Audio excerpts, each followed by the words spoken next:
أعوذ بالله من الشيطان الرجيم بسم الله الرحمن الرحيم ونسرك من سالنا من يهد الله فلا مضل له من يهد الله فلا هادي له حضرت امام اعظم ابو حنیفہ رضی اللہ تعالی عنہ ہمارے آقا دو جہاں صلی اللہ علیہ وسلم امام اعظم ابو حنیفہ رضی اللہ تعالی عنہ کو ہم ان کے ہی احتیاط میں نماز ان کے طریقے پہ پڑھنے والے ہیں اور ان کا جیسا طریقہ رہتا ہے جیسے اللہ اکبر رکوع سجدہ ہر ایک چیز ان کے جیسے ہی پڑھنے والے نماز اور حضور صلی اللہ علیہ وسلم ہمارے آقا اور آپ کے بھی آقا ہے حضور کریم صلی اللہ علیہ وسلم ہمارے آقا آپ کے بھی آقا وہ کون ہے ہماری امت اللہ حضور صلی اللہ علیہ وسلم کی امت ہے یہ جو بھی حضور کریم صلی اللہ علیہ وسلم کا نام لیا اس کے لئے کہ ہماری امت بولے تو حضور کریم صلی اللہ علیہ وسلم کی امت آتی ہے اس کے بعد ابو حنیفہ رضی اللہ تعالی عنہ کون ہم جو رکوع نماز طریقہ سجدہ ہر چیز کرنے والے رکوع سجدہ ہر چیز جو بھی کرنے والے امام اعظم ابو حنیفہ رضی اللہ تعالی عنہ کو چاہنے والے ویسے ہی ابو بکر صدیق رضی اللہ تعالی عنہ بھی حضرت ابو بکر صدیق رضی اللہ تعالی عنہ بھی ہمارے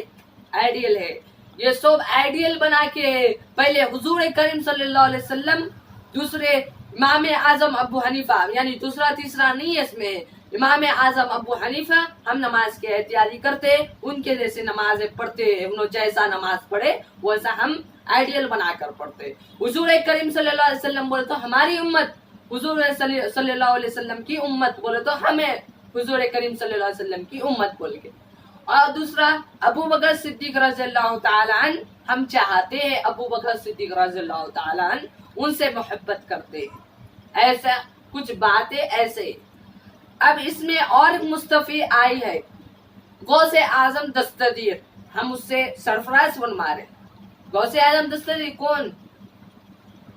پیروں کے سردار کون پیروں کے سردار غوث اعظم دستگیر ہے غوث پاک کا جھنڈا اس کے لیے چلاتے غوث اعظم کی سنت غوث اعظم کی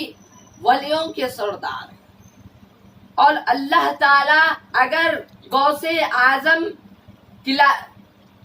اعظم کے سوا آدم علیہ السلام کے سوا حضور کریم صلی اللہ علیہ وسلم کے سوا ان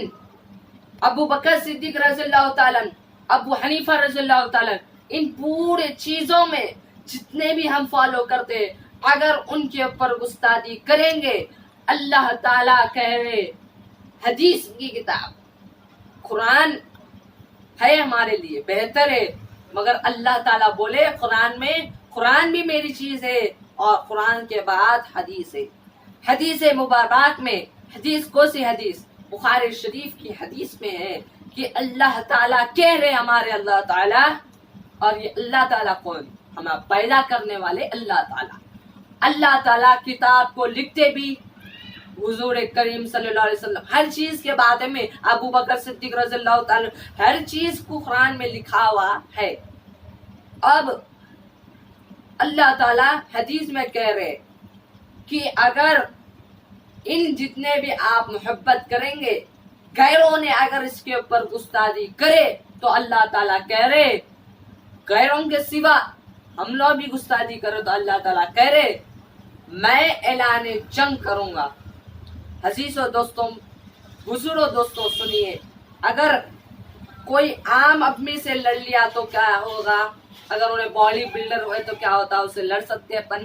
ہار جائیں گے ویسے ہی اللہ تعالیٰ سے لڑنے کے لیے تیار ہے تو وہ آپ کو پیدا بھی کرا وہی اور اللہ تعالیٰ آپ کو پیدا بھی کرا ہے آپ کا رزق بھی پہنچا رہے تو اللہ تعالیٰ آپ سے کہہ رہے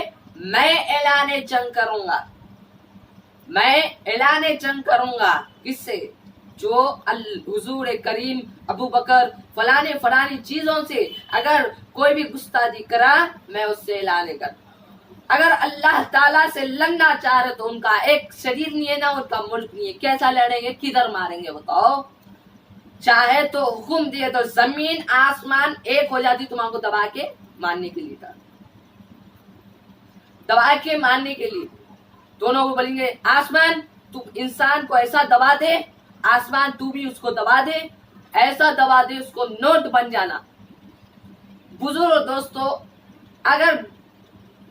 اگر آپ کو کسی سے اعتراض ہے تو اسے آپ لوگ فالو نہیں کریے، سمجھ کر، اور قرآن حدیث میں ہے تو آپ لوگ فالو کرنا ضروری ہے۔ غوث اعظم دستگیر کا بخاری شریف کی حدیث ہے،